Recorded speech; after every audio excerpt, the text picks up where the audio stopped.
Assalamualaikum warahmatullahi wabarakatuh. Kenalkan, saya Bagus Subagiono dari program studi Teknik Sipil Universitas Widyatama. Di sini saya akan menjelaskan atau memaparkan terkait materi cara meningkatkan jaminan kualitas dalam konstruksi yang dimana materi ini merupakan bagian dari mata kuliah yang saya tempuh yaitu pengantar manajemen itu. Oke, yang pertama adalah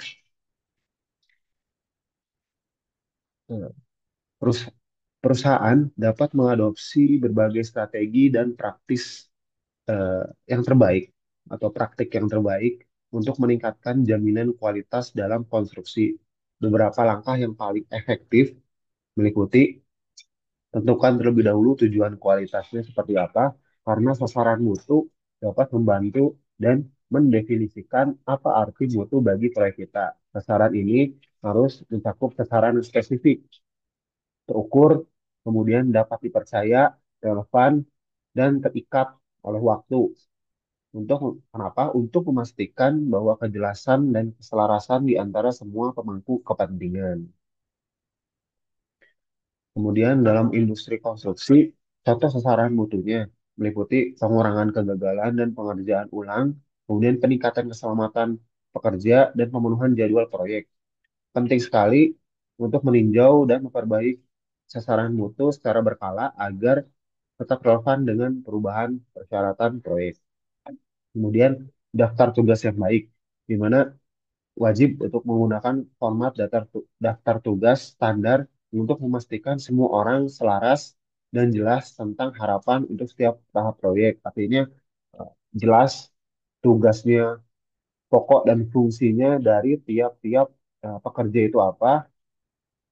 Nah, eh, membuat daftar tugas yang baik itu dapat dibantu oleh software yang menawarkan alat yang fleksibel seperti template daftar tugas khusus untuk menyederhanakan proses kualitas untuk pekerjaan apapun. Kemudian yang ketiga adalah fokus pada alur kerja berkualitas, di mana kepemilikan dan akuntabilitas itu sangat penting untuk mengelola kualitas konstruksi secara efektif. Mengandalkan daftar tugas saja sebenarnya kurang ya, tidak akan menjamin keberhasilan. Terutama jika peran dan tanggung jawab tim kita itu tidak ditetapkan dengan jelas. Nah, itulah kenapa penting untuk menetapkan tugas manajemen kualitas pada individu atau tim tertentu di awal proyek, beserta tenggat waktunya dan hasil yang jelas. Nah, kemudian adalah mengidentifikasi tanggung jawab.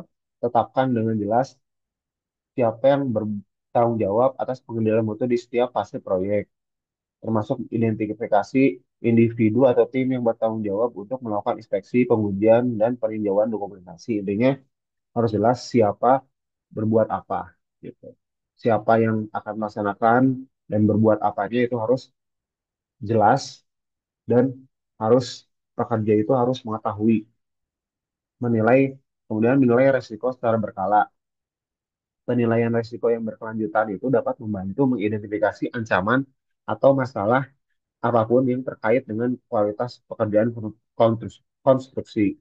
Nah, penilaian risiko melibatkan peninjauan proyek secara berkala untuk mengetahui potensi-potensi masalah dan pengembangan strategi untuk mengatasinya. Tantangan-tantangannya seperti masalah kualitas material, kemudian ada pengerjaan yang buruk, kemudian perubahan cakupan, skopnya itu berubah, kemudian gangguan rantai pasokan, kondisi lingkungan, kemudian risiko keselamatan atau manajemen dan pengawasan yang tidak memadai. Nah, selanjutnya adalah standarisasi proses di semua tingkatan. Kenapa? Karena untuk meningkatkan standar pengumpulan data dan dokumentasi di semua proyek itu akan membantu menurunkan risiko konstruksi dan meningkatkan kualitas konstruksi. Artinya menurunkan risiko kegagalan konstruksi seperti itu.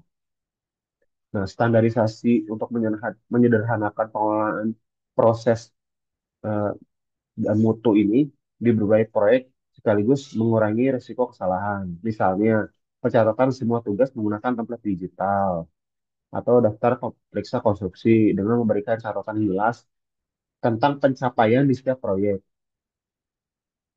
Kemudian tetapkan prosedur untuk memantau dan memeriksa pekerjaan, membuat prosedur untuk memantau dan memeriksa pekerjaan konstruksi sangat penting untuk menjaga kualitas. Prosedur ini melibatkan kunjungan lokasi secara berkala, audit proses konstruksi internal, dan peninjauan dokumentasi dan rencana proyek untuk memastikan semuanya sesuai dengan spesifikasi awal.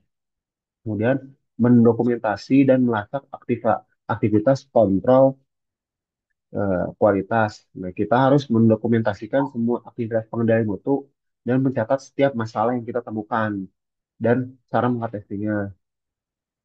Ini kan untuk bisa mengetahui jejak jejak audit yang sudah kita laksanakan dan kemudian konsisten, kemudian bukti kepatuhannya itu terhadap standar mutunya itu ada. Ini kan nantinya eh, untuk pada tahap selanjutnya itu lebih efektif gitu dan efisien.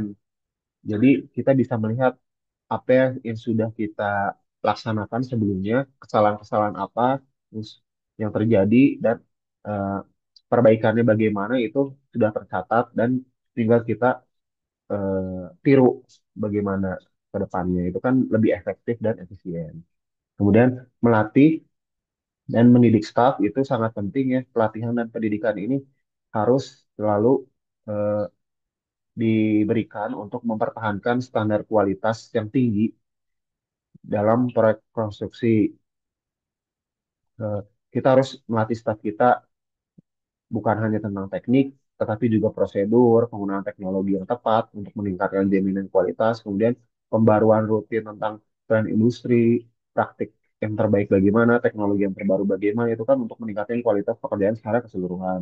Kemudian menggunakan teknologi untuk memperlancar proses, sudah jelas bahwa memanfaatkan perangkat lunak, manajemen kualitas kontrol dapat membantu menyederhanakan dan mengotomasikan proses kontrol kualitas. Nah, perangkat lunak atau software ini kan memungkinkan penyimpanan data terpusat untuk bisa mengkolaborasikan dengan divisi-divisi terkait supaya mengefektifkan dan mengefisienkan eh, waktu koordinasi agar tidak tidak terlalu lama ya, bisa cepat gitu. Kemudian selanjutnya adalah kapan sih menggunakan jaminan kualitas? Yang pertama adalah saat perencanaan proyek di mana selama fase perencanaan awal untuk menetapkan standar kualitas dan mengembangkan rencana jaminan kualitas. Kemudian sepanjang siklus hidup proyek itu untuk terus-menerus memantau kepatuhan terhadap standar kualitas dan identifikasi area yang perlu diperbaiki.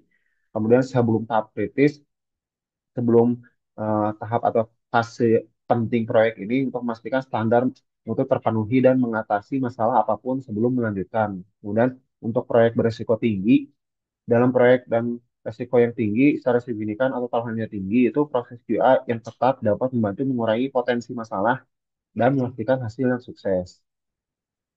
Ini adalah contoh-contoh dari penerapan cara meningkatkan jaminan mutu. Di sini ada Quality eh, control is an essential part of the production cycle, yet very often inspection is not automated.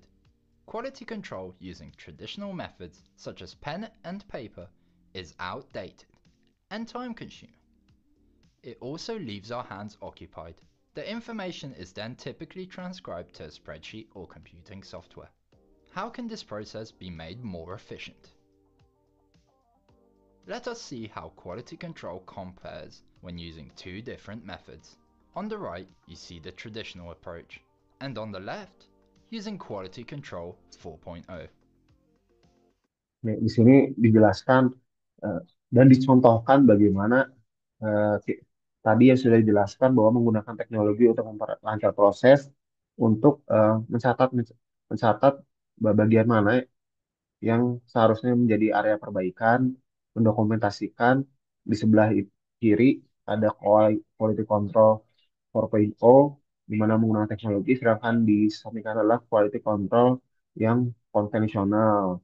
Nomor video itu sudah outdated karena sudah ketinggalan zaman di mana eh, menggunakan kertas dan manual ini bisa saja eh, mempertinggi risiko kesalahan dalam penilaian. Itu merupakan eh, contoh paparan dari saya. Terima kasih. Assalamualaikum warahmatullahi wabarakatuh.